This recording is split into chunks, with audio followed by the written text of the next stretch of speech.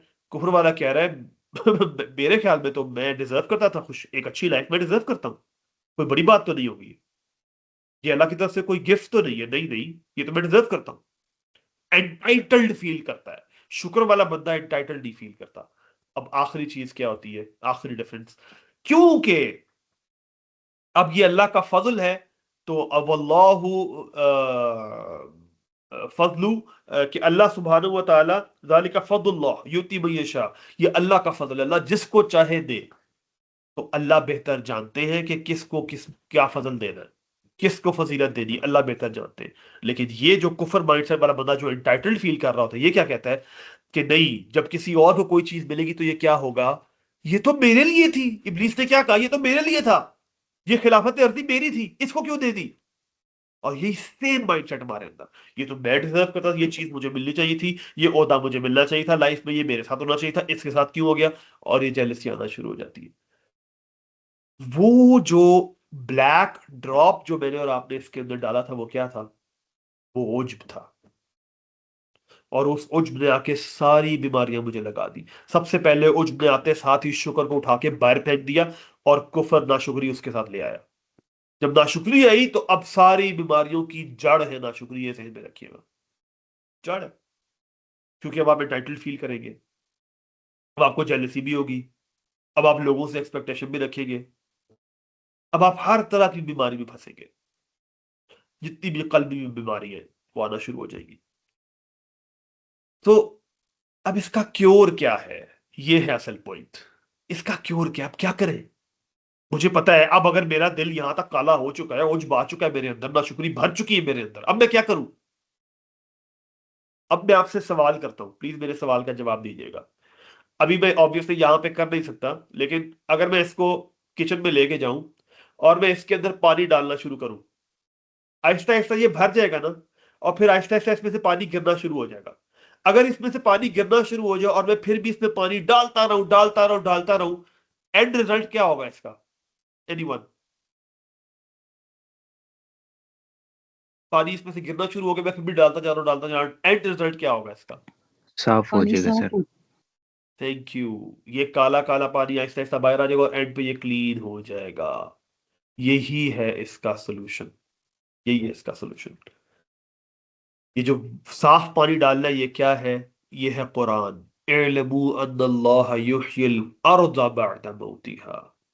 जैसे अल्लाह मुर्दा जमीन को पानी से जिंदा करता है, ऐसे ही तुम्हारे मुर्दा दिल को भी अल्लाह कुरान से जिंदा करता है। कुरान, कुरान इसको क्लीन करता है, कुरान मेरा माइंड सेट क्लीन करता है, मुझे सही लेंस दिखाता है, नहीं तुम गलत देख रहे हो, तुम्हारा कुछ नहीं है, तुम टाइटल नहीं हो, तुम अल्लाह के गुलाम हो। कुरान सूरह फातिहा से ये काम शुरू कर देता है। अल्हम्दुलिल्लाहि रब्बिल आलमीन, तमाम तर तारीफ, तमाम तर शुक्र अल्लाह के लिए है, मैं हर चीज उसको एट्रीब्यूट कर रहा हूं, हर अच्छाई मेरी लाइफ में अल्लाह की तरफ से है, मेरे पास कुछ नहीं है, वो मेरा रब है, मास्टर है। यही से लेंस क्लियर होना शुरू हो गया।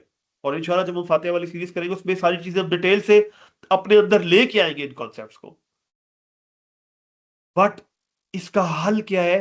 कि इसके अंदर डालना शुरू करें, वो साफ पानी क्या है? वो साफ पानी कुरान है, वो अल्लाह का जिक्र है, अल्लाह की याद है, सही कॉन्सेप्ट है। जब इसमें कुरान जाना शुरू होगा, जाना शुरू होगा, जाना शुरू होगा, एक टाइम आएगा कि ये साफ हो जाएगा। लेकिन अगर मैंने इसके अंदर अभी जाके कुरान डाला थोड़ा सा कि यहां तक भर गया, और थोड़ी देर के बाद फिर मैंने इसके अंदर उज्ब ऐसे करके डाल दिया, तो क्या होगा? आप कहेंगे मैं तो कुरान पढ़ रहा था। ओ सर, आपने कहा था कुरान से ठीक हो जाएगा, आपने कहा था ये क्लीन हो जाएगा। मैंने ये नहीं कहा। मैंने ये कहा है कि जब पानी डालते रहेंगे और ब्लैक ड्रॉप ना आए तब ये क्लीन होगा। तो कुरान की क्वांटिटी ज्यादा हो और इस उज्ब की क्वांटिटी कम हो, तब जाके ये होगा। इसका मतलब है टाइम लगेगा, लेकिन हो जाएगा। अल्लाह सुब्हानहू व तआला हर उस शख्स को, क़द अफ़लह मन तज़क्का, जो अपनी प्योरिफिकेशन की जर्नी में भी चढ़ गया, अल्लाह के हां वो सक्सेसफुल है। That's it. कुरान में अल्लाह ताला फरमा रहे हैं कि यौम ला यनफ़उ मालु वला बनून, उस दिन ना माल और बेटे नफा देंगे, इल्ला मन अतल्लाह बिक़ल्बिन सलीम, मगर वो जो एक सॉलिड सबमिशन वाला दिल लेके आया अल्लाह के पास। जब आपने और मैंने इसको साफ करने की कोशिश शुरू कर दी है, तो अब अल्लाह सुब्हानहू व तआला की खास रहमत हमारे साथ होगी। जिस वक्त मैंने, जिस लम्हे, याद रखिए पिछली क्लास में मैंने एक्टिविटी की थी वो बॉटल खोलने वाली, क्या बताया था आपसे मैंने कि जैसी बॉटल का ढक्कन खुलेगा, नियत सेट हो जाएगी, सारी अल्लाह की रहमत आपके ऊपर आना शुरू हो जाएगी। अगर आप अभी नियत करते हैं कि या अल्लाह मैं इससे जान छुड़ाना चाहता हूं, मैं शुक्र वाली लाइफ गुजारना चाहता हूं, अल्लाह की रहमत आना शुरू हो जाएगी, आपको मौके मिलना शुरू हो जाएंगे, कुरान आपके अंदर आना शुरू हो जाएगा, कुरान को आप एब्जॉर्ब करना शुरू कर देंगे। और अगर नियत नहीं करेंगे, और वो जो अरसे से मैं आपके साथ बातचीत कर रहा हूं कि कंज्यूमर माइंडसेट के अंदर रहेंगे कि बस कंजम्पशन चल रही है, अल्लाह हम सबको कंज्यूमर बनने से महफूज रखे। हम जो कुछ भी सीखे वो हमारे अंदर जाए, क्योंकि अगर अंदर नहीं जाएगा तो उसका फायदा नहीं है। सो दैट्स इट जी। अल्लाह सुब्हानहू व तआला से दुआ है कि अल्लाह हमें इस उज्ब से बचाए। आप एक मिनट के लिए देखिए जरा कि यही काम ये लोग आज भी यही काम अपने आप को सुपीरियर समझ के यही कर रहे हैं। फलस्तीन में जो ये लोग कर रहे हैं, यही कर रहे हैं। और ये इनका मसला उस वक्त से था जब, अभी हु आर बनी इसराइल, द सन्स ऑफ याकूब अलैहिस्सलाम, लिटरल जो बनी इसराइल थे, जो लिटरल मानव बनी इसराइल थे, उन्होंने उन्होंने यही काम तो किया था यूसुफ अलैहिस्सलाम के साथ, और क्या किया था? तब से ये यही काम कर रहे हैं और आज तक यही काम कर रहे हैं, और यही काम हमारे अंदर भी आना शुरू हो गया।